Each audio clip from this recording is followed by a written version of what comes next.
ঢাকা বিশ্ববিদ্যালয় কেন্দ্রীয় ছাত্র সংসদ নির্বাচনে ঐক্যবদ্ধ শিক্ষার্থী জোট প্যানেলের জিএস প্রার্থী এস এম ফরহাদের প্রার্থিতার বৈধতা চ্যালেঞ্জ করে হাইকোর্টে রিট করেছেন অপরাজয় ৭১ অদম্য ২৪ প্যানেলের মুক্তিযুদ্ধ ও গণ আন্দোলন সম্পাদক প্রার্থী বি এম ফাহমিদা আলম।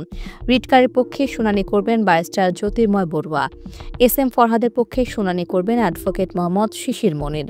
এদিকে শিবির সমর্থকদের দাবি, এস এম ফরহাদের জনপ্রিয়তায় ভয় পেয়েই নতুন এক চক্রান্ত শুরু হয়েছে। যখনই দেখা যাচ্ছে ডাকসুতে ফরহাদের জয় অনেকটাই নিশ্চিত, তখনই তাকে আটকানোর জন্য রিট করা হয়। তবে ফরহাদের জন্য স্বস্তির বিষয়, তার পক্ষে লড়বেন সময়ের তুখোর আইনজীবী শিশির মনির। অন্যদিকে রিটকারের আইনজীবী ব্যারিস্টার জ্যোতির্ময় বড়ুয়াও অত্যন্ত অভিজ্ঞ আইনজীবী, যার ফলে দুই আইনজীবীর লড়াইটাও উপভোগ্য হবে বলে মনে করছেন বেশিরভাগ মানুষ।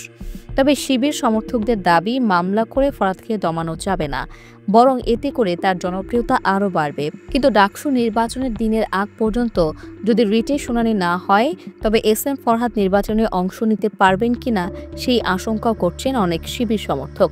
তবে সচেতন সমাজের লোকজন বলছেন, এই সময় এসে ফরহাদের বিরুদ্ধে রিট করা উচিত হয়নি।